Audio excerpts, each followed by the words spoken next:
सतनाम। धन वाहिगुरु साहिब जी। मन लोचै हर मिलन को, क्यों दर्शन पाया। मैं लख विड़ते साहिबा, जे बिंद बुलाइया। मैं चारे कुंडा भालिया, तुद जे वडना साइया। मैं दसहो मार्ग संत हो, क्यों प्रभु मिलाइया। काम क्रोध अर लोभ मोह, बिनस जाए अहमेव। नानक प्रभ शरणागति, कर प्रसाद गुरदेव। सगल द्वार को छाड़ कै, गह्यो तुहारो द्वार। बाहे गहे की लाज अस, गोबिंद दास तुहार। बाहे गहे की लाज अस, गोबिंद दास तुहार। चवर शवर तख्त दे मालक धन धन सतगुरु गुरु ग्रंथ साहिब महाराज सच्चे पातशाह जी दी पावन पवित्र हजूरी दे अंदर दुख निवारण संकट हरण सतगुरु धन धन सतगुरु गुरु तेग बहादुर सच्चे पातशाह जी महाराज जियां दे पावन पवित्र पातशाही अस्थान गुरुद्वारा सीसगंज साहिब विखे आप सब संगतां सतगुरु दे चरण परस करके पातशाह दी बख्शिश दे पात्र बन रहे हो। इस पावन पवित्र अस्थान दी रोजाना मर्यादा अनुसार जो सतगुरु ने तरस करके रहमत करके शब्द विचार दा समा साडी झोली विच पाया, उस समय नूं सफला करिए। आओ जो सतगुरु गुरु ग्रंथ साहिब महाराज सच्चे पातशाह जी दी बाणी दी रोजाना लड़ीवार विचार इस अस्थान तो आप सब सरवण करते हो। जो विचार श्री सुखमनी साहिब जी दी 6वीं अष्टपदी ते पहुँच चुकी है, उस विचार नूं आरंभ करन तो पहला एक बार सतगुरु नूं नमस्कार करिए, फतेह दी सांझ पाइए। मेरी बेनती है दोवें हथ जोड़ करके धन सतगुरु गुरु तेग बहादुर जी दी मौजूदगी नूं महसूस करते हुए सतगुरां नूं सीस झुकाउंदे हुए प्यार सहित उचारण करो, वाहिगुरु जी का खालसा वाहिगुरु जी की फतेह। गुरु स्वरूप गुरु खालसा साध संगत जी, शब्द दी विचार आरंभ करन तो पहला मैं खिन मात्र बेनती करां। अज खालसा पंथ दे इतिहास दे नाल तालुकात रखदा एक बहुत वड्डा दिहाड़ा भी है। अज दे दिन धन सतगुरु गुरु गोबिंद सिंह महाराज कलगीधर पातशाह जी दी रहमतां बख्शिशां नियामतां दे नाल खालसा पंथ दे निधड़क जरनैल बाबा बंदा सिंह बहादुर जी ने गुरु मारी सरहंद दी धरती नूं फतेह करके खालसा पंथ दे निशान भी चुलाए सन। मैं उस इतिहास दे विचों झलक मात्र सांझ आप जी दे नाल पावां। वेखो, दुनिया दे तख्ते दे उत्ते जो सतगुरु गुरु नानक साहब महाराज सच्चे पातशाह जी ने किरपा करके मारिया सिक्का जगत विच नानक निर्मल पंथ चलाया। जो न्यारा पंथ सतगुरु ने आरंभ किया, जिस गुरु के पंथ नूं ਗੁਰੂ ਕੀ ਸੰਗਤ ਜਾਣ ਕਰਕੇ ਪੂਜਿਆ ਜਾਂਦਾ ਸੀ। ਸਤਿਗੁਰੂ ਗੁਰੂ ਰਾਮਦਾਸ ਸੱਚੇ ਪਾਤਸ਼ਾਹ ਜੀ ਦੇ ਪਰਥਾਏ ਜੋ ਸਵਈਏ ਲਿਖੇ ਭੱਟ ਸਾਹਿਬਾਨਾਂ ਨੇ, ਉਹਦੇ ਵਿੱਚ ਇੱਕ ਬਚਨ ਮਿਲਦਾ ਹੈ, ਇੱਕ ਉੱਤਮ ਪੰਥ ਸੁਣਿਓ ਗੁਰ ਸੰਗਤ, ਤਹਿ ਮਿਲੰਤ ਜਮ ਤਰਾਸ ਮਿਟਾਈ। ਕਿ ਦੁਨੀਆ ਦੇ ਵਿੱਚ ਸ਼੍ਰੇਸ਼ਟ ਉੱਤਮ ਪੰਥ ਹੈ ਗੁਰੂ ਕੀ ਸੰਗਤ ਦਾ। ਜਿਸ ਗੁਰੂ ਕੀ ਸੰਗਤ ਦੇ ਵਿੱਚ ਜਾ ਕਰਕੇ ਤ੍ਰਿਸ਼ਨਾ ਖਤਮ ਹੋ ਜਾਂਦੀ ਹੈ, ਜਿਸ ਸੰਗਤ ਦੀ ਬਰਕਤ ਦੇ ਨਾਲ ਜਮਾਂ ਦਾ ਭੈ ਖਤਮ ਹੋ ਜਾਂਦਾ ਹੈ, ਉਹ ਸੰਗਤ ਉੱਤਮ ਪੰਥ ਹੈ। ਪਰ ਇਸੇ ਗੁਰੂ ਕੀ ਸੰਗਤ ਦੇ ਸ਼੍ਰੇਸ਼ਟ ਉੱਤਮ ਪੰਥ ਨੂੰ ਧੰਨ ਗੁਰੂ ਗੋਬਿੰਦ ਸਿੰਘ ਮਹਾਰਾਜ ਕਲਗੀਧਰ ਪਾਤਸ਼ਾਹ ਜੀ ਨੇ ਕਿਰਪਾ ਕੀਤੀ। ਗੁਰਸੰਗਤ ਕੀਨੀ ਖਾਲਸਾ ਮਨਮੁਖੀ ਦੁਹੇਲਾ। ਸਤਿਗੁਰੂ ਨੇ ਇਸ ਪੰਥ ਨੂੰ, ਗੁਰੂ ਕੀ ਸੰਗਤ ਨੂੰ ਖਾਲਸੇ ਦਾ ਜਾਮਾ ਬਖਸ਼ਿਆ। ਤੇ ਬੇਨਤੀ ਕਰਾਂ, ਜਿੱਥੇ ਗੁਰੂ ਕੀ ਸੰਗਤ ਨੂੰ ਕਲਗੀਧਰ ਜੀ ਨੇ ਖਾਲਸੇ ਦਾ ਜਾਮਾ, ਖਾਲਸੇ ਦਾ ਬਾਣਾ, ਇੱਕ ਅਕਾਲੀ ਬਾਣੀ ਦੀ ਦਾਤ ਦਿੱਤੀ, ਵੱਖਰੀ ਹੋਂਦ ਦੀ ਦਾਤ ਦਿੱਤੀ। ਸੱਚ ਹੈ, ਕਲਗੀਧਰ ਪਾਤਸ਼ਾਹ ਜੀ ਨੇ ਕੇਵਲ ਖਾਲਸੇ ਨੂੰ ਨਿਆਰਾ ਪਾਣੀ ਨਹੀਂ ਬਖਸ਼ਿਆ, ਬਲਕਿ ਗੁਰੂ ਗੋਬਿੰਦ ਸਿੰਘ ਨੇ ਖਾਲਸੇ ਨੂੰ ਆਪਣਾ ਆਪ ਵੀ ਸਮਰਪਿਤ ਕਰ ਦਿੱਤਾ। ਤੇ ਧੰਨ ਗੁਰੂ ਗੋਬਿੰਦ ਸਿੰਘ ਮਹਾਰਾਜ ਜੀ ਨੇ ਸਮਾਂ ਆਇਆ ਨੰਦੇੜ ਦੀ ਧਰਤੀ ਤੇ, ਆਪ ਸਭ ਭਲੀ ਭਾਂਤ ਜਾਣੂ ਹੋ, ਜਿਸ ਵਕਤ ਕਲਗੀਧਰ ਪਾਤਸ਼ਾਹ ਜੀ ਨੂੰ, ਜੋ ਰਾਜਸਥਾਨ ਦੇ ਵਿੱਚ ਨਰੈਣੇ ਪਿੰਡ ਦੇ ਵਿੱਚ ਜਦੋਂ ਮਹਾਰਾਜ ਦਾਦੂ ਦੁਆਰੇ ਵੱਲ ਜਾਂਦੇ ਨੇ, ਉੱਥੇ ਵੀ ਕਲਗੀਧਰ ਜੀ ਨੇ ਇੱਕ ਬੜੀ ਵੱਡੀ ਪਰਖ ਵੀ ਕੀਤੀ ਆਪਣੇ ਖਾਲਸੇ ਦੀ। ਸੱਚੇ ਪਾਤਸ਼ਾਹ ਜੀ ਨੇ ਕੇਵਲ ਤੀਰ ਝੁਕਾਇਆ ਦਾਦੂ ਦੁਆਰੇ ਵੱਲ, ਤੇ ਗੁਰੂ ਕੇ ਖਾਲਸੇ ਸਤਿਗੁਰੂ ਕਲਗੀਧਰ ਪਾਤਸ਼ਾਹ ਦੇ ਸਨਮੁਖ ਹੱਥ ਜੋੜ ਕਰਕੇ ਖੜ ਗਏ। ਕਹਿਣ ਲੱਗੇ, ਪਾਤਸ਼ਾਹ ਖਾਲਸੇ ਲਈ ਬਚਨ ਨੇ, ਜਾਗਤ ਜੋਤ ਜਪੈ ਨਿਸਬਾਸੁਰ, ਏਕ ਬਿਨਾ ਮਨ ਨੈ ਕਨ ਆਨੈ। ਕਿ ਕੇਵਲ ਜਾਗਦੀ ਜੋਤ ਨੂੰ ਜਪਣਾ, ਮੜੀ ਮਸਾਨ ਅੱਗੇ, ਕਬਰਾਂ ਅੱਗੇ ਨਹੀਂ ਸਿਰ ਝੁਕਾਉਣਾ। ਪਰ ਤੁਸਾਂ ਨੇ ਤੀਰ ਕਿਉਂ ਝੁਕਾਇਆ? ਤੇ ਵੇਖੋ, ਧੰਨ ਗੁਰੂ ਗੋਬਿੰਦ ਸਿੰਘ ਮਹਾਰਾਜ, ਐਸੀ ਲਾਲ ਤੁਝ ਬਿਨ ਕੌਣ ਕਰੈ, ਗਰੀਬ ਨਿਵਾਜ ਗੁਸਈਆ ਮੇਰਾ, ਮਾਥੈ ਛਤਰ ਧਰੈ। ਕਲਗੀਧਰ ਪਾਤਸ਼ਾਹ ਆਪਣੇ ਖਾਲਸੇ ਨੂੰ ਕਹਿੰਦੇ, ਖਾਲਸਾ ਜੀ ਹੁਣ ਗੁਰੂ ਗੋਬਿੰਦ ਸਿੰਘ ਨੂੰ ਜੋ ਵੀ ਤਨਖਾਹ ਲਾਵੋਗੇ, ਗੁਰੂ ਗੋਬਿੰਦ ਸਿੰਘ ਖਾਲਸੇ ਦੇ ਹੁਕਮ ਨੂੰ ਸਿਰ ਮੱਥੇ ਪ੍ਰਵਾਨ ਕਰੇਗਾ। ਇਹੋ ਜਿਹਾ ਮੁਰਸ਼ਦ ਦੁਨੀਆ ਦੇ ਤਖਤੇ ਤੇ ਨਹੀਂ। ਪੀਰ ਪੈਗੰਬਰ ਆਪਣੇ ਮੁਰੀਦਾਂ ਤੋਂ ਕਦੇ ਤਨਖਾਹਾਂ ਨਹੀਂ ਲਗਾਉਂਦੇ। ਕਲਗੀਧਰ ਪਾਤਸ਼ਾਹ ਖਾਲਸੇ ਨੂੰ ਕੈਸਾ ਮਾਣ ਬਖਸ਼ਦੇ। ਸੱਚੇ ਪਾਤਸ਼ਾਹ ਜੀ ਧੰਨ ਗੁਰੂ ਗੋਬਿੰਦ ਸਿੰਘ ਮਹਾਰਾਜ ਨੂੰ ਖਾਲਸੇ ਨੇ ਮੋਹਰਾਂ ਦੀ ਤੇ ਜੋੜੇ ਘਰ ਦੀ ਸੇਵਾ ਲਗਾ ਦਿੱਤੀ। ਪਰ ਇੱਥੇ ਗੁਰੂ ਗੋਬਿੰਦ ਸਿੰਘ ਮਹਾਰਾਜ ਨੇ ਫਿਰ ਇਹ ਵੀ ਕਿਹਾ ਕਿ ਅੱਜ ਮੈਨੂੰ ਖਾਲਸੇ ਤੇ ਪੂਰਾ ਭਰੋਸਾ ਹੈ ਕਿ ਹੁਣ ਮੇਰਾ ਖਾਲਸਾ ਕਦੇ ਡੋਲੇਗਾ ਨਹੀਂ, ਕੇਵਲ ਤੇ ਕੇਵਲ ਅਕਾਲ ਦਾ ਪੁਜਾਰੀ ਬਣੇਗਾ ਤੇ ਅਕਾਲ ਦੀ ਹੀ ਪੂਜਾ ਕਰੇਗਾ। ਖਾਲਸਾ ਜੀ ਉੱਥੇ ਫਿਰ ਦਾਦੂ ਦੁਆਰੇ ਦੇ ਮਹੰਤ ਨੇ ਜਦੋਂ ਮਾਧੋ ਦਾਸ ਬਾਰੇ ਦੱਸਿਆ ਕਿ ਪਾਤਸ਼ਾਹ, ਨੰਦੇੜ ਦੀ ਧਰਤੀ ਦੇ ਉੱਤੇ, ਨੌ ਨੰਦਾ ਦੀ ਧਰਤੀ ਤੇ, ਗੋਦਾਵਰੀ ਦੇ ਕਿਨਾਰੇ ਤੇ ਇੱਕ ਸਾਧ ਹੈ। ਉਹ ਸਾਧ ਨੇ ਪਲੰਗਾ ਬਣਾਇਆ ਹੈ। ਉਸ ਪਲੰਗੇ ਦੇ ਉੱਤੇ ਆਏ ਗਏ ਸੰਤਾਂ ਮਹਾਤਮਾਵਾਂ ਨੂੰ ਬਿਠਾਉਂਦਾ ਹੈ। ਜਦੋਂ ਸੰਤ ਮਹਾਤਮਾ ਉਸ ਦੇ ਪਲੰਗੇ ਤੇ ਮੰਜੇ ਤੇ ਬੈਠਦੇ ਨੇ, ਤਾਕਤਾਂ ਕਰਾਮਾਤਾਂ ਦੇ ਨਾਲ ਉਹ ਪਲੰਗਾ ਮੰਜਾ ਪਲਟਾ ਕਰਕੇ ਸਾਧੂਆਂ ਸੰਤਾਂ ਦੇ ਉੱਤੇ ਹੱਸਦਾ ਹੈ, ਮਖੌਲ ਕਰਦਾ ਹੈ। ਕਲਗੀਧਰ ਪਾਤਸ਼ਾਹ ਨੂੰ ਕਹਿੰਦਾ, ਉਧਰ ਨਾ ਜਾਇਓ।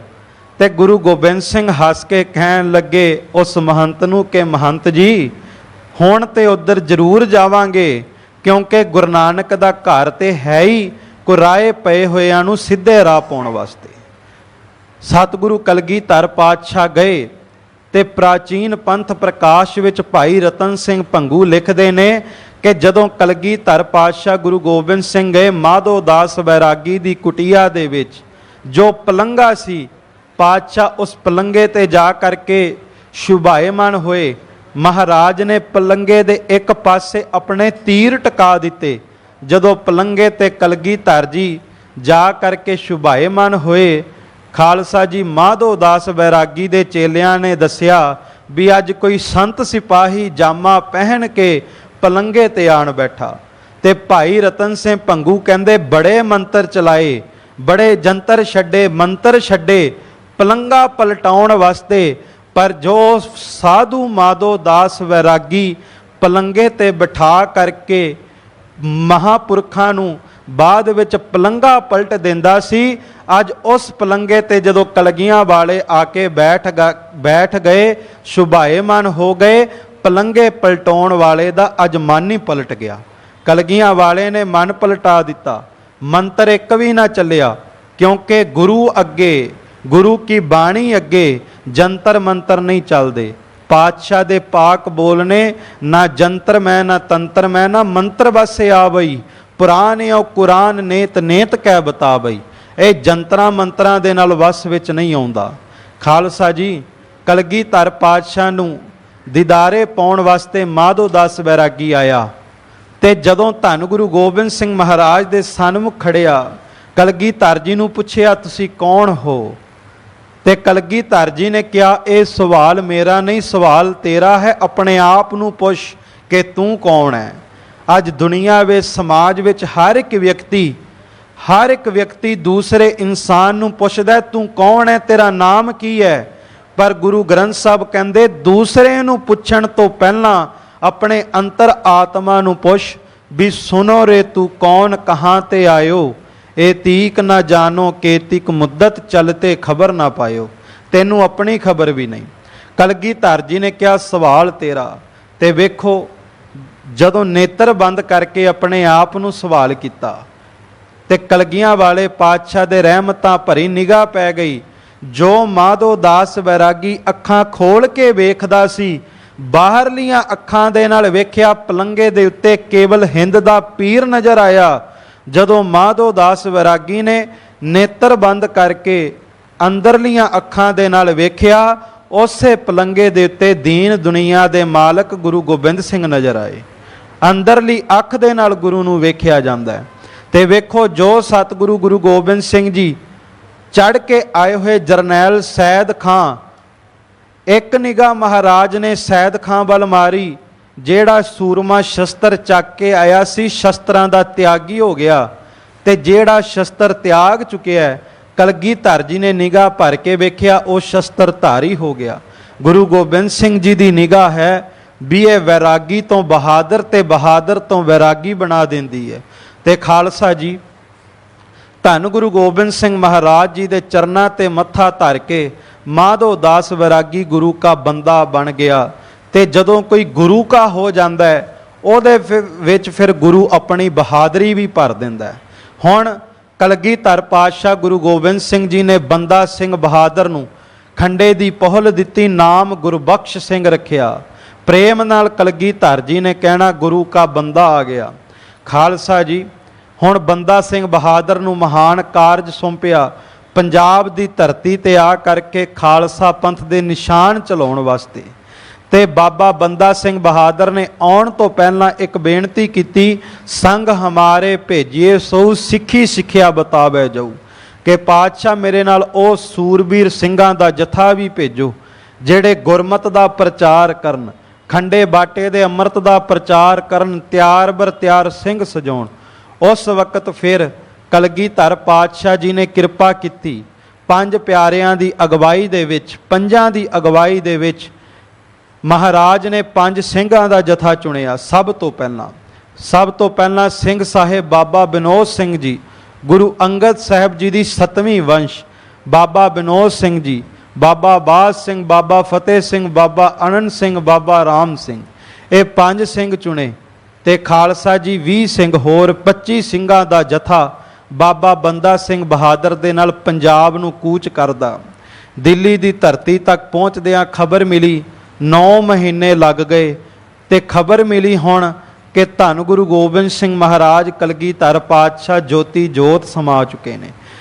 ਪ੍ਰੋਫੈਸਰ ਪਿਆਰਾ ਸਿੰਘ ਪਦਮ ਹੋਣਾ ਨੇ ਇਹ ਵੀ ਬਚਨ ਕੀਤਾ ਵੀ ਮਹਾਰਾਜ ਨੇ ਇਹ ਵੀ ਬਚਨ ਰਹਿਤਨਾਮਿਆਂ ਵਿੱਚ ਕੀਤੇ ਸਨ ਵੀ ਸਾਡੇ ਅਲੋਪ ਜੋਤੀ ਜੋਤ ਸਮਾਉਣ ਤੋਂ 9 ਮਹੀਨੇ 9 ਦਿਨਾਂ ਬਾਅਦ ਬੰਦਾ ਸਿੰਘ ਬਹਾਦਰ ਪੰਜਾਬ ਵਿੱਚ ਜਾ ਕਰਕੇ ਮੁਗਲ ਸਲਤਨਤ ਨੂੰ ਮਲੀਆ ਮੇਟ ਕਰੇਗਾ।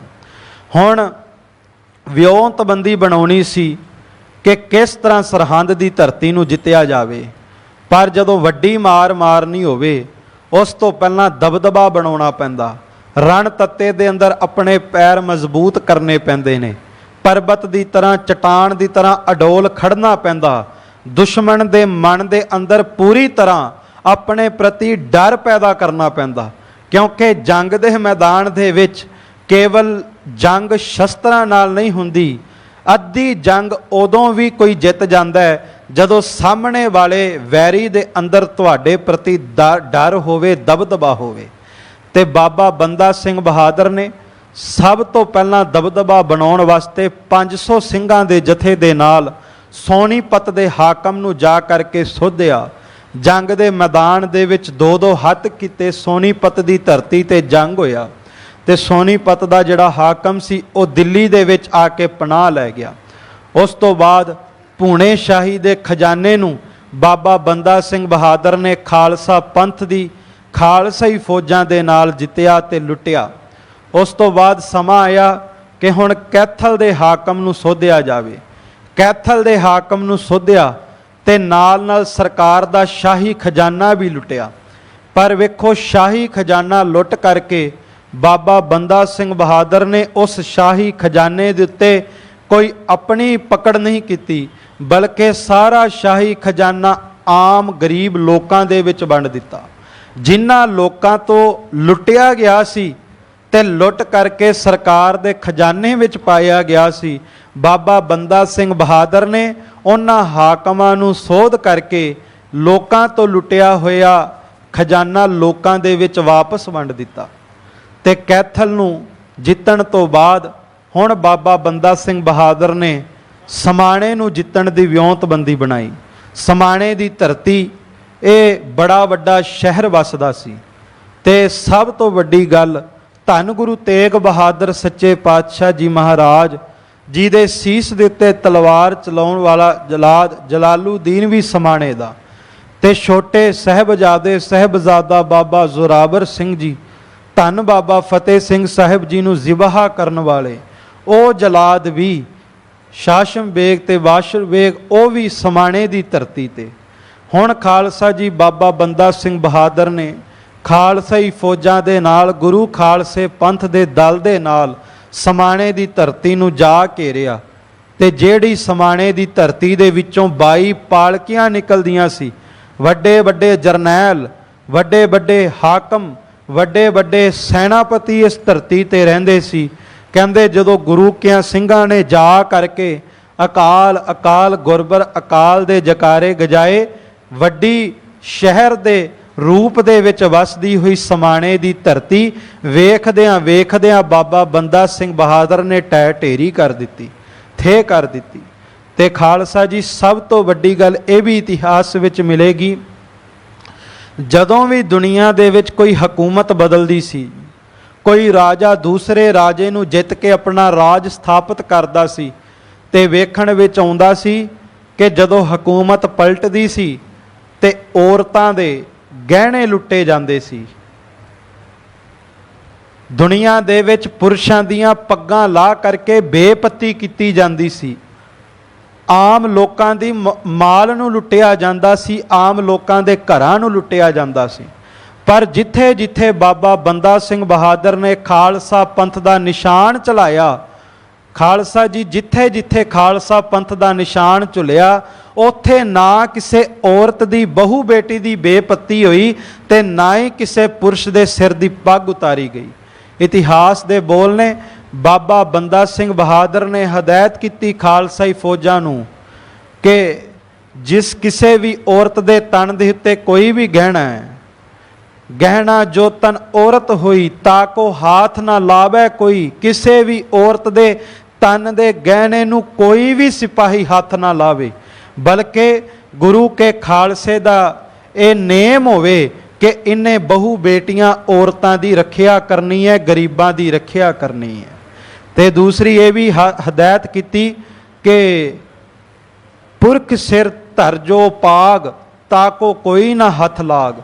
जो पुरुषां ने सिरां दे उत्ते पग्गां बनी है, किसे दी पग लाउणी भाव उहदी बेपत्ती करनी हुंदा सी। ते बाबा बंदा सिंह बहादुर ने कहा यह गुरु नानक दा राज है, ਨਾਨਕ ਰਾਜ ਚਲਾਇਆ ਸਚ ਕੋਟ ਸਤਾਣੀ ਨੀਂਵ ਦੈ। ਇਹ ਗੁਰੂ ਨਾਨਕ ਦਾ ਰਾਜ ਹੈ, ਕਲਗੀਧਰ ਪਾਤਸ਼ਾਹ ਦਾ ਰਾਜ ਹੈ। ਤੇ ਖਾਲਸੇ ਦੇ ਰਾਜ ਦੇ ਵਿੱਚ ਜਿੱਥੇ ਗੁਰੂ ਖਾਲਸੇ ਦੇ ਨਿਸ਼ਾਨ ਝੁਲਦੇ ਨੇ, ਨਾ ਕਿਸੇ ਔਰਤ ਦਾ ਗਹਿਣਾ ਲੁੱਟਿਆ ਜਾਵੇਗਾ, ਨਾ ਕਿਸੇ ਔਰਤ ਦੀ ਬੇਪੱਤੀ ਹੋਵੇਗੀ, ਤੇ ਨਾ ਹੀ ਕਿਸੇ ਪੁਰਸ਼ ਦੇ ਸਿਰ ਤੋਂ ਪੱਗ ਲਵੇਗੀ। ਖਾਲਸੇ ਦੇ ਰਾਜ ਵਿੱਚ ਹਰ ਇੱਕ ਨੂੰ ਉਹਦੇ ਹੱਕ ਦਿੱਤੇ ਜਾਣਗੇ, ਕਿਉਂਕਿ ਜਿੱਥੇ ਨਿਸ਼ਾਨ ਸਾਹਿਬ ਝੁਲਦਾ ਹੋਵੇ, ਨਿਸ਼ਾਨ ਸਾਹਿਬ ਦਾ ਤੇ ਅਰਥ ਭਾਵ ਹੀ ਇਹ ਹੈ, ਨਿਸ਼ਾਨ ਸਾਹਿਬ ਸੰਬੋਧਨ ਕਰਦਾ ਹੈ। ਜਦੋਂ ਨਿਸ਼ਾਨ ਸਾਹਿਬ ਦਾ ਫਰਲਾ ਅਸਮਾਨ ਵਿੱਚ ਝੁਲਦਾ ਹੈ ਤੇ ਨਿਸ਼ਾਨ ਸਾਹਿਬ ਆਵਾਜ਼ ਲਗਾਉਂਦਾ ਹੈ ਕਿ ਦੁਨੀਆ ਦੇ ਲੋਕੋ, ਦੁਨੀਆ ਵਿੱਚ ਕਿਤੇ ਵੀ ਕਿਸੇ ਦੀ ਬੇਪੱਤੀ ਹੁੰਦੀ ਹੋਵੇ, ਕੋਈ ਭੁੱਖਾ ਹੋਵੇ, ਕੋਈ ਗਰੀਬ ਹੋਵੇ, ਕਿਸੇ ਕੋਲ ਰਹਿਣ ਵਾਲੀ ਥਾਂ ਨਾ ਹੋਵੇ, ਤੇ ਨਿਸ਼ਾਨ ਸਾਹਿਬ ਦਾ ਫਰਲਾ ਹਵਾ ਦੇ ਵਿੱਚ ਝੁਲ ਕੇ ਆਵਾਜ਼ਾਂ ਲਾਉਂਦਾ ਹੈ ਕਿ ਗੁਰੂ ਨਾਨਕ ਦੇ ਘਰ ਦੇ ਬੂਹੇ ਸਦਾ ਖੁੱਲੇ ਨੇ, ਇੱਥੇ ਭੁੱਖਿਆਂ ਨੂੰ ਖਾਣ ਵਾਸਤੇ ਭੋਜਨ ਮਿਲੇਗਾ ਤੇ ਗਰੀਬਾਂ ਨੂੰ ਰਹਿਣ ਵਾਸਤੇ ਥਾਂ ਵੀ ਮਿਲੇਗੀ।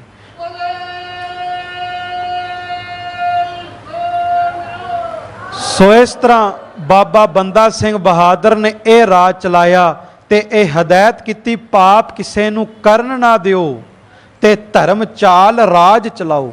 ਕਿਸੇ ਨੂੰ ਪਾਪ ਨਹੀਂ ਕਰਨ ਦੇਣਾ, ਗਰੀਬਾਂ ਦੀ ਰੱਖਿਆ ਕਰਨੀ, ਜਰਵਾਣਾ ਰਹਿਣ ਨਹੀਂ ਦੇਣਾ।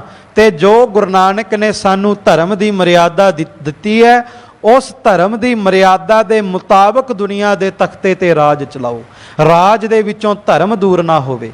ਸਮਾਣੇ ਨੂੰ ਲੁੱਟਣ ਤੋਂ ਬਾਅਦ ਕੜਾਮ, ਠਸਕਾ ਜਿੱਤਿਆ, ਮੁਸਤਫਾਬਾਦ ਜਿੱਤਿਆ, ਮੁਸਤਫਾਬਾਦ ਜਿੱਤਣ ਤੋਂ ਬਾਅਦ ਸਢੌਰਾ ਜਿੱਤਣ ਤੋਂ ਬਾਅਦ ਰੋਪੜ ਨੂੰ ਇਸ ਕਰਕੇ ਪਹਿਲਾਂ ਜਿੱਤਿਆ ਕਿਉਂਕਿ ਜਿਹੜੇ ਮਾਝੇ ਤੇ ਮਾਲਵੇ ਦੇ ਸਿੱਖ ਬਾਬਾ ਬੰਦਾ ਸਿੰਘ ਬਹਾਦਰ ਦੇ ਜਥੇ ਵਿੱਚ ਆਉਣਾ ਚਾਹੁੰਦੇ ਸਨ, ਵਜ਼ੀਰ ਖਾਨ ਨੇ ਰੋਪੜ ਦਾ ਸਾਰਾ ਇਲਾਕਾ ਉਹ ਸੀਲ ਕਰਵਾ ਦਿੱਤਾ, ਬੰਦ ਕਰਵਾ ਦਿੱਤਾ, ਰਸਤੇ ਬੰਦ ਕਰਵਾ ਦਿੱਤੇ ਵੀ ਕੋਈ ਵੀ ਗੁਰੂ ਕਾ ਸਿੱਖ ਜਥਾ ਲੈ ਕਰਕੇ ਬੰਦਾ ਸਿੰਘ ਬਹਾਦਰ ਦੀ ਫੌਜ ਵਿੱਚ ਨਾ ਜਾਵੇ।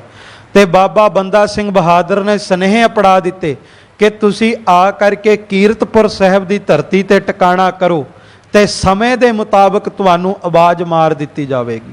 ਇਸ ਕਰਕੇ ਰੋਪੜ ਨੂੰ ਜਿੱਤਣ ਤੋਂ ਬਾਅਦ ਰਸਤੇ ਖੋਲੇ ਤੇ ਕੀਰਤਪੁਰ ਸਾਹਿਬ ਤੋਂ ਮਾਝੇ ਦੇ ਸਿੰਘਾਂ ਦਾ ਜਥਾ ਉਹ ਖਾਲਸਾ ਜੀ ਬਾਬਾ ਬੰਦਾ ਸਿੰਘ ਬਹਾਦਰ ਦੇ ਨਾਲ ਆ ਕਰਕੇ ਖਾਲਸੇ ਦੇ ਦਲ ਵਿੱਚ ਰਲਿਆ। ਹੁਣ ਸਮਾਂ ਆਇਆ ਚੱਪੜ ਚਿੜੀ ਦਾ ਮੈਦਾਨ, ਉਸ ਚੱਪੜ ਚਿੜੀ ਦੇ ਮੈਦਾਨ ਦੇ ਵਿੱਚ ਗੁਰੂ ਕਾ ਖਾਲਸਾ ਪੰਥ ਉਤਰਿਆ। ਤੇ ਜਦੋਂ ਬਾਬਾ ਬੰਦਾ ਸਿੰਘ ਬਹਾਦਰ ਨੇ ਉਤਾਰਾ ਕੀਤਾ, ਸਭ ਤੋਂ ਪਹਿਲਾਂ ਗੁਰੂ ਕੇ ਚਰਨਾਂ ਵਿੱਚ ਅਰਦਾਸ ਕੀਤੀ ਗਈ, ਪਾਤਸ਼ਾਹ ਹੱਥਾਂ ਵਿੱਚ ਸ਼ਸਤਰ ਸਾਡੇ ਨੇ ਪਰ ਇਨ੍ਹਾਂ ਹੱਥਾਂ ਦੇ ਵਿੱਚ ਤਾਕਤ ਕਲਗੀਆਂ ਵਾਲੇ ਪਾਤਸ਼ਾਹ ਤੁਹਾਡੀ ਹੈ। ਸ਼ਸਤਰਾਂ ਨਾਲ ਕੁਝ ਨਹੀਂ ਹੋਣਾ, ਸ਼ਸਤਰ ਦੁਸ਼ਮਣ ਕੋਲ ਵੀ ਬਹੁਤ ਨੇ ਪਰ ਦੁਸ਼ਮਣ ਦੇ ਕੋਲ ਕਲਗੀਆਂ ਵਾਲੇ ਦੀ ਰਹਿਮਤ ਨਹੀਂ, ਕਲਗੀਆਂ ਵਾਲੇ ਦਾ ਥਾਪੜਾ ਨਹੀਂ। ਇਹ ਕਾਰਨ ਸੀ ਜਦੋਂ ਬਾਬਾ ਬੰਦਾ ਸਿੰਘ ਬਹਾਦਰ ਚੱਪੜ ਚਿੜੀ ਦੇ ਮੈਦਾਨ ਵਿੱਚ ਪਹੁੰਚੇ ਤੇ ਇੱਕ ਪਾਸੇ ਖਾਲਸੇ ਦਾ ਦਲ ਤੇ ਦੂਸਰੇ ਪਾਸੇ ਸਰਹੰਦ ਦਾ ਸੂਬੇਦਾਰ ਵਜੀਦ ਖਾਂ। ਖਾਲਸਾ ਜੀ ਜਦੋਂ ਕੈਥਲ ਲੁੱਟਿਆ, ਸਮਾਣਾ ਲੁੱਟਿਆ, ਰੋਪੜ ਲੁੱਟਿਆ, ਕਹਿੰਦੇ ਵਜ਼ੀਰ ਖਾਨ ਨੂੰ ਮਹਿਲਾਂ ਵਿੱਚ ਨੀਂਦ ਨਹੀਂ ਸੀ ਆਉਂਦੀ ਤੇ ਰਾਤ ਨੂੰ ਸੁੱਤਾ ਹੋਇਆ ਵੀ ਉੱਠ ਕੇ ਬੜਬੜਾਉਂਦਾ ਸੀ ਕਿ ਗੁਰੂ ਕਾ ਬੰਦਾ ਬਹਾਦਰ ਨਹੀਂ ਆ ਰਿਹਾ, ਘੋੜੇ ਤੇ ਸਵਾਰ ਹੋ ਕਰਕੇ ਵਜੀਦ ਖਾਂ ਦੀ ਮੌਤ ਆ ਰਹੀ ਹੈ।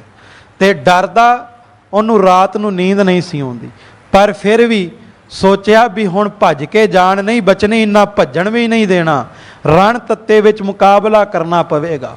15-20 ਹਜ਼ਾਰ ਦੀ ਲਗਭਗ ਦੀ ਗਿਣਤੀ ਦੇ ਵਿੱਚ ਸਿਪਾਹੀ ਤੈਨਾਤ ਕਰਕੇ, ਤੋਪਾਂ ਲੈ ਕਰਕੇ, ਬਰੂਦ ਦੇ ਨਾਲ ਕੋਠੇ ਭਰ ਕਰਕੇ ਆਪਣੀ ਫੌਜ ਦੇ ਨਾਲ ਚੱਪੜ ਚਿੜੀ ਦੇ ਮੈਦਾਨ ਵਿੱਚ ਪਹੁੰਚਿਆ। ਇੱਕ ਪਾਸੇ ਬਾਬਾ ਬੰਦਾ ਸਿੰਘ ਬਹਾਦਰ, ਇੱਕ ਪਾਸੇ ਮੁਗਲ ਸਲਤਨਤ ਦੀਆਂ ਫੌਜਾਂ।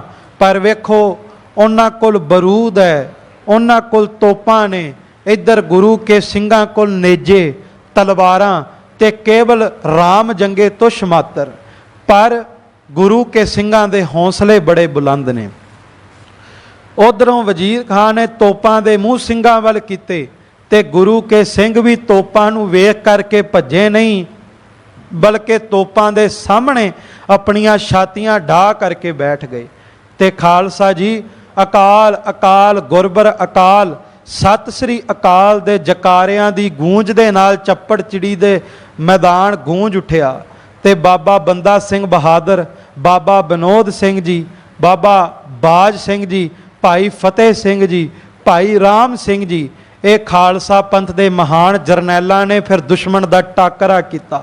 ਕਹਿੰਦੇ ਲੜਦੇ ਲੜਦੇ ਜਦੋਂ ਵਜੀਦ ਖਾਂ ਭਾਈ ਬਾਜ ਸਿੰਘ ਦੇ ਸਾਹਮਣੇ ਰੂਬਰੂ ਹੋਇਆ ਤੇ ਵਜੀਦ ਖਾਂ ਨੇ ਤੀਰ ਚਲਾਉਣ ਦਾ ਯਤਨ ਕੀਤਾ ਭਾਈ ਬਾਜ ਸਿੰਘ ਵੱਲ। ਭਾਈ ਬਾਜ ਸਿੰਘ ਨੇ ਨੇਜੇ ਦਾ ਵਾਰ ਉਹਦੇ ਘੋੜੇ ਦੇ ਸਿਰ ਤੇ ਕੀਤਾ, ਘੋੜੇ ਤੋਂ ਹੇਠਾਂ ਗਿਰ ਗਿਆ। ਵਜੀਦ ਖਾਂ ਨੇ ਹੁਣ ਤੀਰ ਦਾ ਵਾਰ ਭਾਈ ਬਾਜ ਸਿੰਘ ਦੇ ਮੋਢੇ ਵੱਲ ਬੰਨਿਆ ਕਿ ਮੋਢੇ ਤੇ ਤੀਰ ਦਾ ਵਾਰ ਕਰਕੇ ਫੱਟੜ ਕਰ ਦਿਆਂ। ਪਰ ਜਦੋਂ ਭਾਈ ਫਤਿਹ ਸਿੰਘ ਨੇ ਵੇਖਿਆ ਕਿ ਵਾਰ ਭਾਈ ਬਾਜ ਸਿੰਘ ਵੱਲ ਬੰਨਿਆ ਜਾ ਰਿਹਾ, ਇੰਨੇ ਨੂੰ ਭਾਈ ਫਤਿਹ ਸਿੰਘ ਨੇ ਕਹਿੰਦੇ ਬੱਬਰ ਸ਼ੇਰ ਦੀ ਤਰ੍ਹਾਂ ਛਾਲ ਮਾਰ ਕੇ ਤੇ ਬੱਬਰ ਸ਼ੇਰ ਦੀ ਤਰ੍ਹਾਂ ਦਹਾੜ ਮਾਰ ਕੇ ਵਜੀਦ ਖਾਂ ਨੂੰ ਜਾ ਸੋਧਿਆ ਤੇ ਉਸ ਪਾਪੀ ਦਾ ਖਾਤਮਾ ਕੀਤਾ।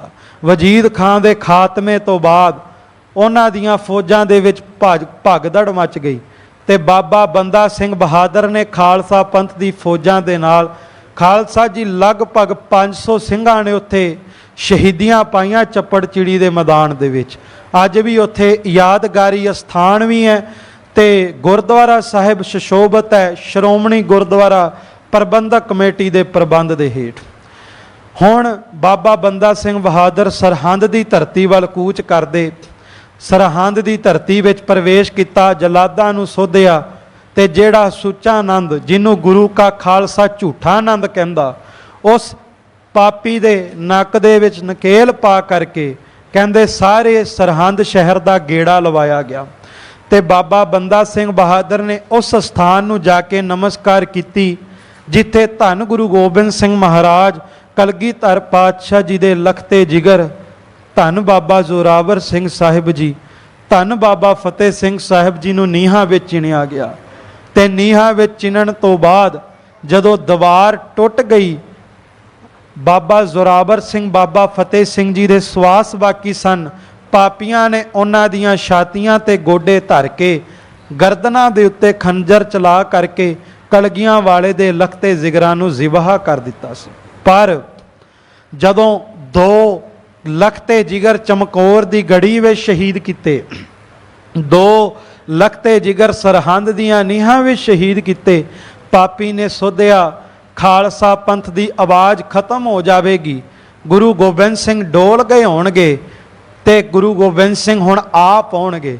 ਪਰ ਉਦੋਂ ਕਲਗੀਆਂ ਵਾਲੇ ਪਾਤਸ਼ਾਹ ਨੇ ਲਾਲ ਕਿਲੇ ਦੇ ਦਿੱਲੀ ਦੇ ਤਖਤ ਦੇ ਬਾਦਸ਼ਾਹ ਔਰੰਗੇ ਨੂੰ ਜ਼ਫਰਨਾਮੇ ਵਿੱਚ ਲਿਖ ਕੇ ਭੇਜਿਆ ਸੀ, ਔਰੰਗਿਆ चे मर्दी के अगर खमोशा कुनी के आतश दमारा फरोशा कुनी, ए ना समझी तू 4 अग दियां अंगियाड़ां बुझा दित्तियां ते खालसे पंथ दी आवाज़ खत्म हो जाएगी। 4 अग दियां अंगियाड़ां बुझियां नहीं, हुण अग दियां अंगियाड़ां अग दा बहुत वड्डा भांबड़ मचणगे ते बहुत वड्डा भांबड़ मच के तेरे राज नूं मलिया मेट करके विखाउणगे। ਇਹ ਕਾਰਨ ਹੈ ਵੀ ਖਾਲਸੇ ਪੰਥ ਨੂੰ ਮਕਾਉਣ ਵਾਲੇ ਹਾਕਮ ਮੁੱਕ ਜਾਂਦੇ ਆ, ਪਰ ਖਾਲਸਾ ਪੰਥ ਦੇ ਨਿਸ਼ਾਨ ਅੱਜ ਵੀ ਕੇਵਲ ਭਾਰਤ ਵਿੱਚ ਹੀ ਨਹੀਂ ਵਿਦੇਸ਼ਾਂ ਦੇ ਵਿੱਚ ਵੀ ਚੁਲਦੇ ਆ। ਸਰਹੰਦ ਜਿੱਤਣ ਤੋਂ ਬਾਅਦ ਖਾਲਸਾ ਜੀ ਬਾਬਾ ਬੰਦਾ ਸਿੰਘ ਬਹਾਦਰ ਨੇ ਕਿਲਾ ਲੋਹਗੜ੍ਹ ਦੀ ਉਸਾਰੀ ਕਰਵਾਈ ਤੇ ਉਸ ਨੂੰ ਖਾਲਸਾ ਪੰਥ ਦੀ ਰਾਜਧਾਨੀ ਬਣਾਇਆ, ਸਿੱਕਾ ਜਾਰੀ ਕੀਤਾ, ਦੇਗੋ ਤੇਗੋ ਫਤਿਹ ਨੁਸਰਤ ਬੇਦਰੰਗ याफ्तज नानक गुरु गोबिंद सिंह के भावें ये तेग खालसे दे हथों चल रही है, पर इस तेग दे विच जे ताकत वरत रही है तो अज भी कलगियां वाले पातशाह दी गुरु गोबिंद सिंह महाराज दी वरत रही है। सो इस तरह सरहंद दी धरती नूं गुरु के सिंघां ने, खालसा पंथ ने, बाबा बंदा सिंह बहादुर ने फतेह किया ते जिस सरहंद दी धरती तो लखते जिगरां साहिबजादियां नूं शहीद किया गया सी, उत्थे शहीदां दे यादगारी अस्थान बने, अज भी संगतां नमस्कारां करदियां। सो सतगुर किरपा करन असी सदा अपने शहीदां, अपने इतिहास नूं चेते करते रहिए। आओ जो गुरबाणी दी लड़ीवार विचार इस स्थान तो चलदी है उस नूं आपां आरंभ करिए, जो सिंह साहिब जी पासों आप जी ने ਪੌੜੀ ਦਾ ਪਾਠ ਸਰਵਣ ਕੀਤਾ ਹੈ, ਉਸ ਦੀ ਆਪਾਂ ਵਿਚਾਰ ਆਰੰਭ ਕਰਾਂਗੇ। ਸਤਿਗੁਰੂ ਕੀ ਬਚਨ ਕਰਦੇ ਨੇ, ਮਹਾਰਾਜ ਬਖਸ਼ਿਸ਼ ਕਰਦੇ ਨੇ। ਜਹ ਪ੍ਰਸਾਦ ਕਰਹਿ ਪੁੰਨ ਬਹੁ ਦਾਨ, ਮਨ ਆਠ ਪਹਿਰ ਕਰ ਤਿਸ ਕਾ ਧਿਆਨ। ਧੰਨ ਗੁਰੂ ਅਰਜਨ ਦੇਵ ਸੱਚੇ ਪਾਤਸ਼ਾਹ ਜੀ ਮਹਾਰਾਜ ਇਹ ਬਚਨ ਕਰਦੇ ਵੀ ਸਿੱਖਾ, ਦੁਨੀਆ ਦੇ ਤਖਤੇ ਦੇ ਉੱਤੇ ਪੁੰਨ ਦਾਨ ਦਾ ਬੜਾ ਵੱਡਾ ਮਹਾਤਮ ਹੈ। ਪੁਰਾਤਨ ਸਮੇਂ ਤੋਂ ਹੀ ਇਹ ਕਿਹਾ ਜਾਂਦਾ ਹੈ ਵੀ ਭਾਈ ਦੁਨੀਆ ਵਿੱਚ ਪੁੰਨ ਕਮਾਓ, ਦੁਨੀਆ ਵਿੱਚ ਗਰੀਬਾਂ ਨੂੰ ਦਾਨ ਕਰੋ। ਪਰ ਸਤਿਗੁਰੂ ਕਹਿੰਦੇ ਦਾਨ ਕਰਨ ਲੱਗਿਆਂ, ਪੁੰਨ ਕਰਨ ਲੱਗਿਆਂ, ਦਾਨ ਕਰਨ ਲੱਗਿਆਂ ਕਦੇ ਵੀ ਇਹ ਨਾ ਸਮਝੀ ਵੀ ਮੈਂ ਦਾਨ ਕਰ ਰਿਹਾ। ਕਦੇ ਵੀ ਹੱਥ ਜਦੋਂ ਤੇਰੇ ਅਗਾਂਹ ਨੂੰ ਵਧਣ ਕਿਸੇ ਨੂੰ ਮਾਇਆ ਦੇਣ ਵਾਸਤੇ, ਤੇ ਸੱਜਣਾ ਕਦੇ ਵੀ ਮਾਣ ਨਾ ਕਰੀ ਬੇ ਮੇਰੇ ਹੱਥਾਂ ਵਿੱਚ ਤਾਕਤ ਹੈ ਤੇ ਮੈਂ ਮਾਇਆ ਵੰਡ ਰਿਹਾ। ਬਲਕਿ ਖੁਦਾ ਦਾ ਸ਼ੁਕਰ ਕਰੀ, ਜਿਸ ਖੁਦਾ ਦੇ ਪ੍ਰਸਾਦ, ਖੁਦਾ ਦੀ ਬਰਕਤ ਦੇ ਨਾਲ ਖੁਦਾ ਨੇ ਤੈਨੂੰ ਦੇਣ ਵਾਲਾ ਬਣਾਇਆ, ਲੈਣ ਵਾਲਾ ਨਹੀਂ ਬਣਾਇਆ। ਉਸ ਖੁਦਾ ਦੇ ਅੱਗੇ ਅਰਦਾਸ ਕਰੀ ਕਿ ਖੁਦਾ ਤੇਰਾ ਸ਼ੁਕਰ ਹੈ, ਤੂੰ ਮੈਨੂੰ ਦਾਨ ਕਰਨ ਦੇ, ਪੁੰਨ ਕਰਨ ਦੇ ਕਾਬਲ ਬਣਾ ਦਿੱਤਾ। ਕਿਉਂਕਿ ਪਰਮਾਤਮਾ ਦੀ, ਖੁਦਾ ਦੀ ਰਹਿਮਤ ਤੋਂ ਬਿਨਾਂ ਕੋਈ ਕਿਸੇ ਦਾ ਭਲਾ ਨਹੀਂ ਕਰ ਸਕਦਾ, ਕੋਈ ਕਿਸੇ ਨੂੰ ਦਾਨ ਨਹੀਂ ਦੇ ਸਕਦਾ, ਕਿਸੇ ਦੀ ਮਦਦ ਨਹੀਂ ਕਰ ਸਕਦਾ। ਇਸ ਕਰਕੇ ਕਦੇ ਵੀ ਦਸਵੰਧ ਕੱਢਣ ਲੱਗਿਆਂ, ਗਰੀਬਾਂ ਦੀ ਸੇਵਾ ਕਰਨ ਲੱਗਿਆਂ, ਗੁਰੂ ਘਰ ਸੇਵਾ ਕਰਨ ਲੱਗਿਆਂ ਕਦੇ ਵੀ ਮਾਣ ਨਹੀਂ ਕਰਨਾ ਚਾਹੀਦਾ। ਧੰਨ ਗੁਰੂ ਅਰਜਨ ਦੇਵ ਮਹਾਰਾਜ ਕਹਿੰਦੇ ਬਲਕਿ ਜਦੋਂ ਪੁੰਨ ਦਾਨ ਕਰਨਾ ਹੈ, ਪੁੰਨ ਦਾਨ ਤੇ ਬੰਦਾ 8 ਪਹਿਰਾਂ ਦੇ ਵਿੱਚੋਂ 1 ਪਹਿਰ ਕਰ ਲਵੇਗਾ, ਅੱਧਾ ਪਹਿਰ ਕਰ ਲਵੇਗਾ। 1 ਪਹਿਰ ਭਾਵ 3 ਘੰਟਿਆਂ ਦਾ 1 ਪਹਿਰ ਹੁੰਦਾ ਹੈ। ਤੇ ਦਾਨ ਕਰਨ ਲੱਗਿਆਂ ਤੇ ਬੰਦੇ ਨੂੰ ਖਿੰਨ ਪਲ ਵੀ ਨਹੀਂ ਲੱਗਦੇ। ਸਤਿਗੁਰੂ ਕਹਿੰਦੇ ਦਾਨ ਕਰਨ ਲੱਗਿਆਂ, ਕਿਸੇ ਦੀ ਮਦਦ ਕਰਨ ਲੱਗਿਆਂ ਤੇ ਭਾਵੇਂ ਤੈਨੂੰ ਥੋੜਾ ਜਿਹਾ ਸਮਾਂ ਲੱਗੇ, ਪਰ ਸੱਜਣਾ ਦਾਨ ਕਰਨ ਤੋਂ ਬਾਅਦ ਤੂੰ 8 ਪਹਿਰ ਪ੍ਰਮਾਤਮਾ ਦਾ ਸ਼ੁਕਰ ਕਰਦਾ ਰਹੀਂ ਕਿ ਪ੍ਰਮਾਤਮਾ ਤੂੰ ਮੈਨੂੰ ਕਿਸੇ ਦੀ ਮਦਦ ਕਰਨ ਦੇ ਕਾਬਲ ਬਣਾ ਦਿੱਤਾ। ਕਿਉਂਕਿ ਅਕਾਲ ਪੁਰਖ ਦੀ ਰਹਿਮਤ ਤੋਂ, ਕਿਰਪਾ ਤੋਂ ਬਿਨਾਂ ਇਨਸਾਨ ਕੁਝ ਵੀ ਨਹੀਂ ਕਰ ਸਕਦਾ। ਅੱਗੇ ਸਤਿਗੁਰੂ ਧੰਨ ਗੁਰੂ ਅਰਜਨ ਦੇਵ ਮਹਾਰਾਜ ਸੱਚੇ ਪਾਤਸ਼ਾਹ ਜੀ ਬਚਨ ਕਰਦੇ ਨੇ, ਜਹ ਪ੍ਰਸਾਦ ਤੂੰ ਆਚਾਰ ਵਿਵਹਾਰੀ, ਤਿਸ ਪ੍ਰਭ ਕਉ ਸਾਸ ਸਾਸ ਚਿਤਾਰੀ। ਕਹਿੰਦੇ ਜਿਸ ਅਕਾਲ ਪੁਰਖ ਵਾਹਿਗੁਰੂ ਪਰਮਾਤਮਾ ਦੇ ਪ੍ਰਸਾਦ, ਖਾਲਸਾ ਜੀ ਧੰਨ ਗੁਰੂ ਅਰਜਨ ਦੇਵ ਮਹਾਰਾਜ ਜੀ ਨੇ ਪ੍ਰਸਾਦ ਸ਼ਬਦ ਦੀ ਵਰਤੋਂ ਕੀਤੀ ਹੈ। ਤੇ ਸਿੰਘ ਸਾਹਿਬ ਜੀ ਆਪ ਜੀ ਨੂੰ ਦੱਸ ਰਹੇ ਸੀ ਵੀ ਇੱਕ ਕੜਾਹ ਪ੍ਰਸਾਦ ਹੈ ਜਿਸ ਬਾਰੇ ਆਪਾਂ ਸਾਰੇ ਹੀ ਜਾਣਦੇ ਹਾਂ, ਪਰ ਇੱਕ ਪ੍ਰਸਾਦ ਗੁਰੂ ਦਾ ਪ੍ਰਸਾਦ, ਗੁਰੂ ਦੀ ਕਿਰਪਾ ਹੈ। ਤੇ ਦਾਸ ਨੇ ਇੱਕ ਵਾਰ ਮੰਜੀ ਸਾਹਿਬ ਦੀਵਾਨ ਹਾਲ ਤੋਂ ਵੀ ਬੇਨਤੀ ਕੀਤੀ ਵੀ 4 ਤਰ੍ਹਾਂ ਦੇ ਪ੍ਰਸਾਦ ਗੁਰੂ ਘਰ ਵਿੱਚ ਮਿਲਦੇ ਨੇ। ਇੱਕ ਤੇ ਹੈ ਕੜਾਹ ਪ੍ਰਸਾਦ, ਜਿੱਥੋਂ ਤੱਕ ਸਾਡੀ ਸਾਰਿਆਂ ਦੀ ਪਹੁੰਚ ਹੈ। ਤੇ ਦੂਸਰਾ ਹੈ ਗੁਰ ਪ੍ਰਸਾਦ, ਜਿਸ ਗੁਰੂ ਦੇ ਪ੍ਰਸਾਦ ਤੋਂ ਬਿਨਾਂ ਸਿੱਖੀ ਨਹੀਂ ਮਿਲਦੀ, ਜਿਸ ਗੁਰੂ ਦੇ ਪ੍ਰਸਾਦ ਤੋਂ ਬਿਨਾਂ ਨਾਮ ਨਹੀਂ ਜਪਿਆ ਜਾਂਦਾ। ਆਪ ਜਪਾਏ ਜਪੇ ਸੋ ਨਾਉ, ਆਪ ਗਵਾਏ ਸੋ ਹਰ ਗੁਣ ਗਾਓ। ਇੱਕ ਹੈ ਕੜਾਹ ਪ੍ਰਸਾਦ, ਦੂਸਰਾ ਗੁਰ ਪ੍ਰਸਾਦ, ਤੀਸਰਾ ਤਵ ਪ੍ਰਸਾਦ। ਜਦੋਂ ਗੁਰੂ ਦੀ ਕਿਰਪਾ ਹੋ ਜਾਵੇ, ਬੰਦਾ ਗੁਰੂ ਘਰ ਆਉਣ ਲੱਗ ਜਾਵੇ, ਨਾਮ ਜਪਣ ਲੱਗ ਜਾਵੇ, ਸੰਸਾਰ ਵਿੱਚ ਮਾਇਆ ਮਿਲ ਜਾਵੇ, ਉਹਦਾ ਮਿਲ ਜਾਵੇ, ਹੰਕਾਰ ਨਾ ਕਰੇ, ਉਦੋਂ ਫਿਰ ਸਤਿਗੁਰੂ ਅੱਗੋਂ ਦਾਤ ਮੰਗੇ ਤਵ ਪ੍ਰਸਾਦ ਦੀ, ਵੀ ਸਭ ਕੁਝ ਹੀ ਤੇਰਾ, ਮੇਰਾ ਮੁਝ ਮੇਂ ਕਿਛ ਨਹੀਂ, ਜੋ ਕਿਛ ਹੈ ਸੋ ਤੇਰਾ। ਸਾਰਾ ਕੁਝ ਕਲਗੀਆਂ ਵਾਲੇ ਦਾ, ਧੰਨ ਗੁਰੂ ਤੇਗ ਬਹਾਦਰ ਜੀ ਦਾ ਦਿੱਤਾ ਹੋਇਆ ਹੈ। ਤਵ ਪ੍ਰਸਾਦ ਤੋਂ ਬਾਅਦ ਹੈ ਫਿਰ ਇਨਹੀ ਕੇ ਪ੍ਰਸਾਦ। ਪਹਿਲਾ ਹੈ ਕੜਾਹ ਪ੍ਰਸਾਦ, ਫਿਰ ਗੁਰ ਪ੍ਰਸਾਦ, ਫਿਰ ਤਵ ਪ੍ਰਸਾਦ, ਫਿਰ ਇਨਹੀ ਕੇ ਪ੍ਰਸਾਦ।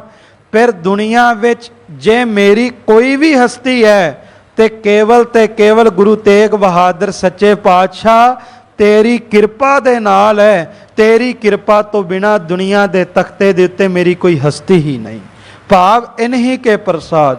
ਜੇ ਅੱਜ ਸਾਡੇ ਸਵਾਸ ਚੱਲ ਰਹੇ ਨੇ, ਸਾਡਾ ਜੀਵਨ ਚੱਲ ਰਿਹਾ ਹੈ, ਤੇ ਮਨ ਵਿੱਚ ਭਾਵਨਾ ਹੋਵੇ ਇਹ ਗੁਰੂ ਤੇਗ ਬਹਾਦਰ ਸੱਚੇ ਪਾਤਸ਼ਾਹ ਦੀ ਰਹਿਮਤ ਦੇ ਨਾਲ ਚੱਲ ਰਿਹਾ, ਉਸ ਤਰ੍ਹਾਂ ਨਹੀਂ ਚੱਲ ਰਿਹਾ।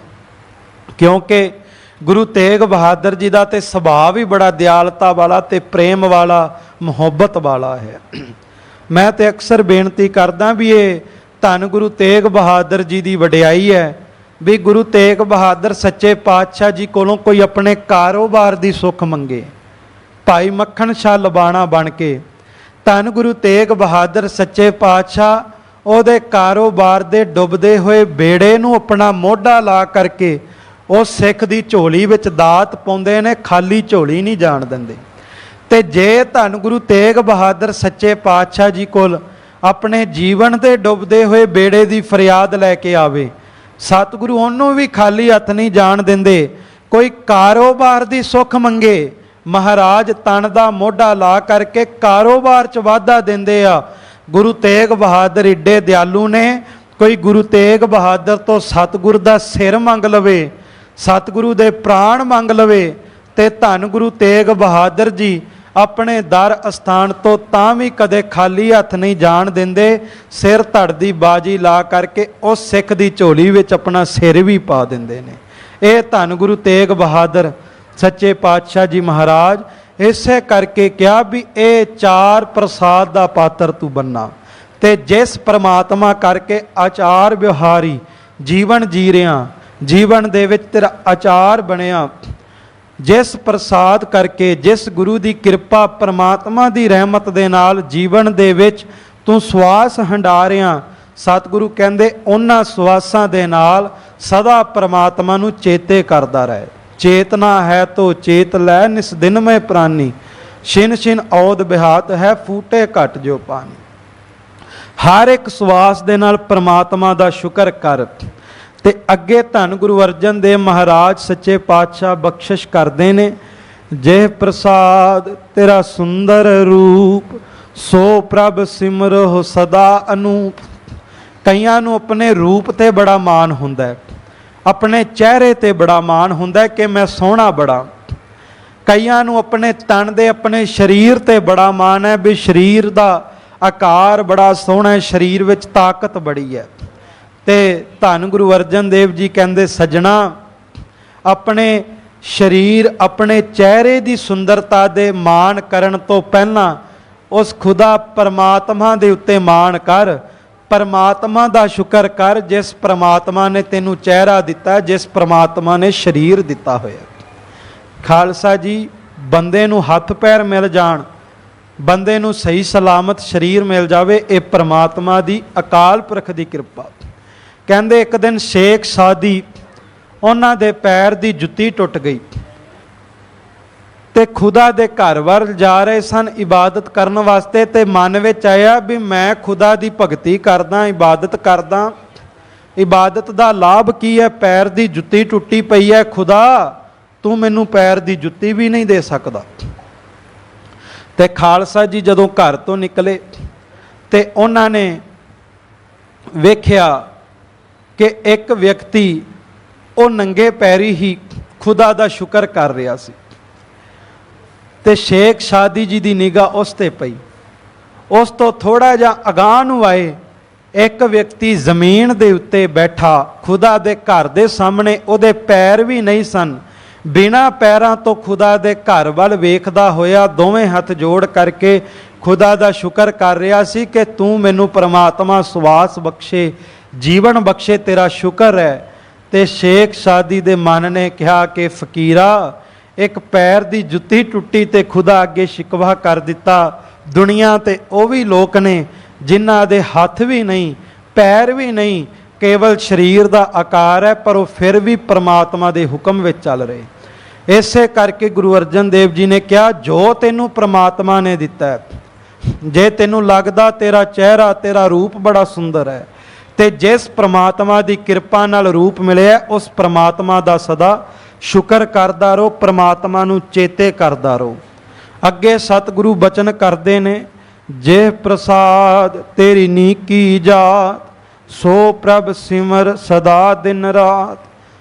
कहंदे जिस परमात्मा दी कृपा दे नाल नीकी, इस शब्द दे अर्थ नीकी तो भाव उत्तम जात भी है कि जे तेनू तेरी जात ते मान है कि तेरी जात दुनिया में श्रेष्ठ है, उत्तम है।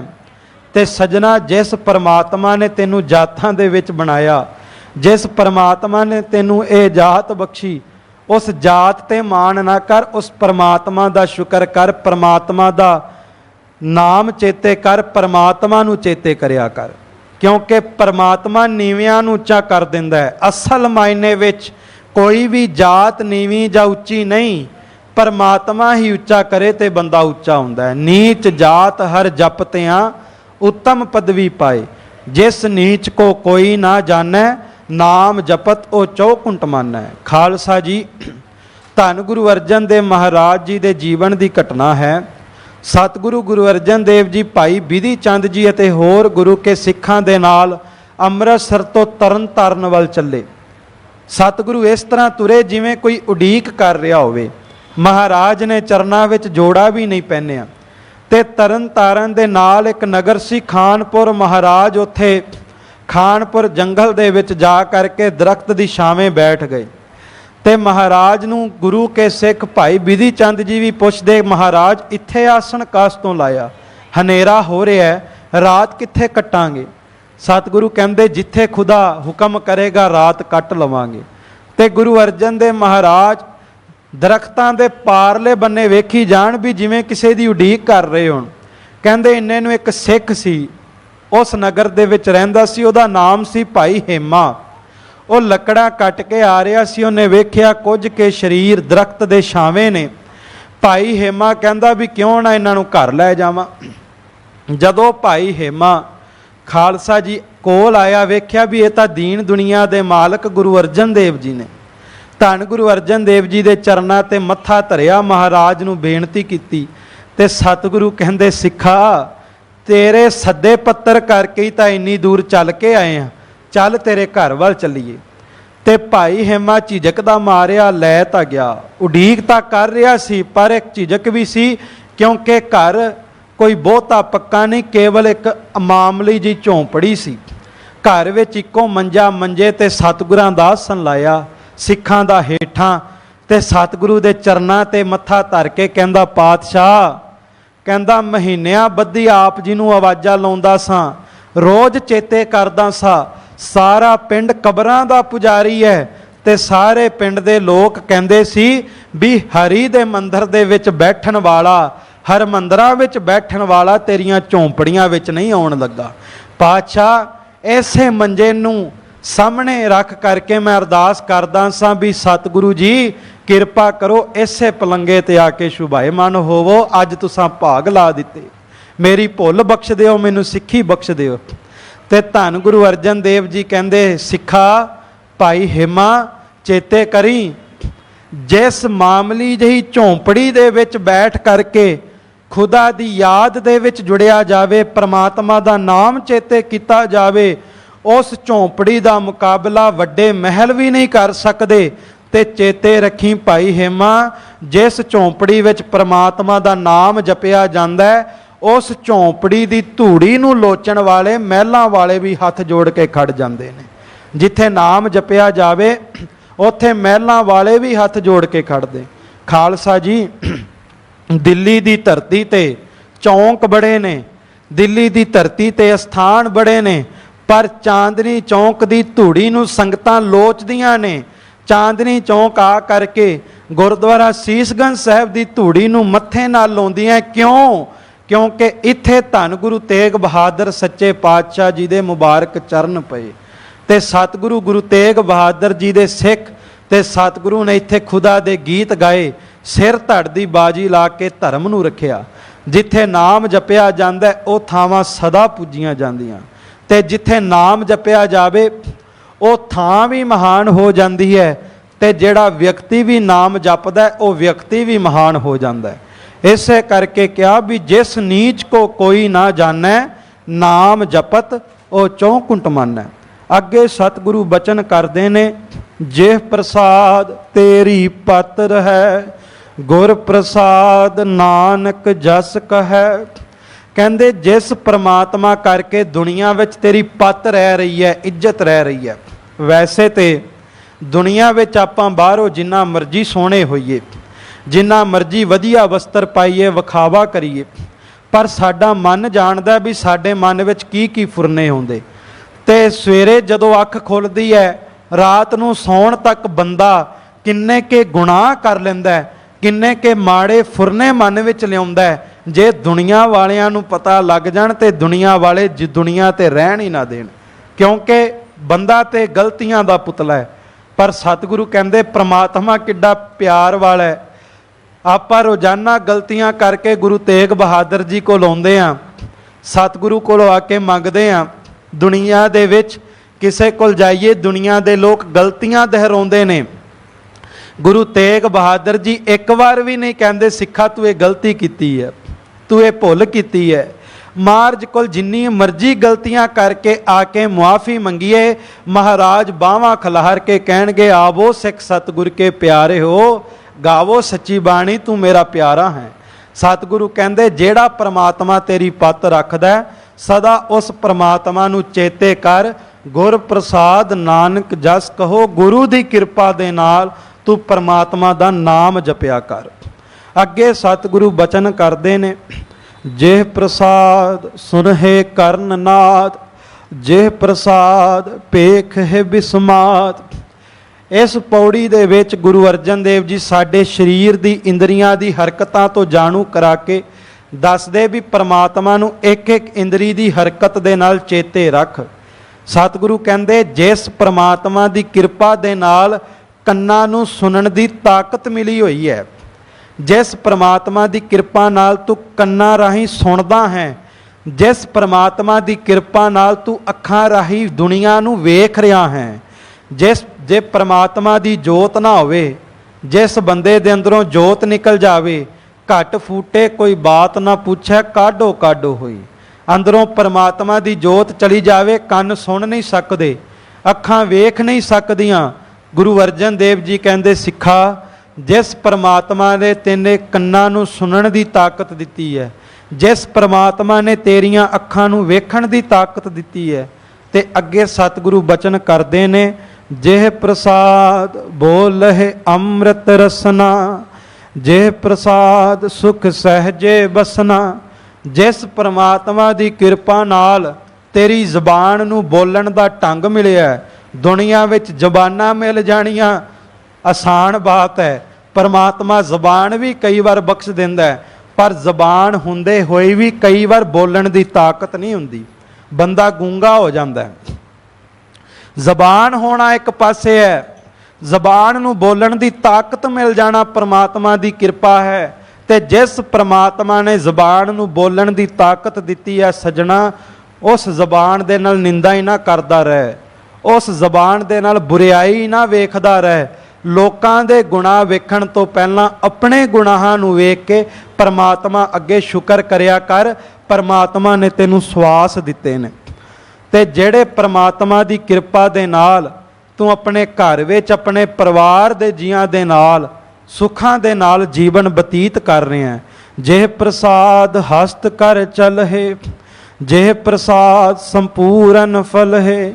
ਤੇ ਜਿਸ ਪ੍ਰਮਾਤਮਾ ਦੀ ਕਿਰਪਾ ਦੇ ਨਾਲ ਤੇਰੇ ਹੱਥ ਪੈਰ ਚੱਲ ਰਹੇ, ਤੇਰੇ ਕਾਰਜ ਰਾਸ ਆ ਰਹੇ ਨੇ, ਜਿਹ ਪ੍ਰਸਾਦ ਪਰਮ ਗਤ ਪਾਵਹਿ, ਜਿਹ ਪ੍ਰਸਾਦ ਸੁਖ ਸਹਿਜ ਸਮਾਵਹਿ।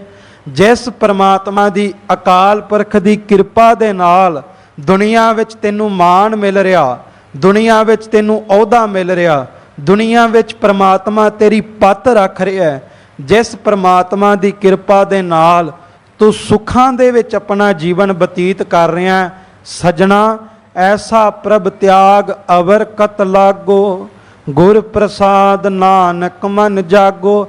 ਐਸੇ ਪ੍ਰਮਾਤਮਾ ਅਕਾਲ ਪੁਰਖ ਵਾਹਿਗੁਰੂ ਨੂੰ ਛੱਡ ਕੇ ਪਰਮਾਤਮਾ ਨੂੰ ਭੁਲਾ ਕਰਕੇ ਦੁਨੀਆ ਨੂੰ ਨਾ ਚੇਤੇ ਕਰ, ਬਲਕਿ ਦੁਨੀਆ ਵਿੱਚ ਰਹਿ ਕਰਕੇ ਤੂੰ ਪਰਮਾਤਮਾ ਦਾ ਸ਼ੁਕਰ ਕਰ, ਪਰਮਾਤਮਾ ਨੂੰ ਚੇਤੇ ਕਰ।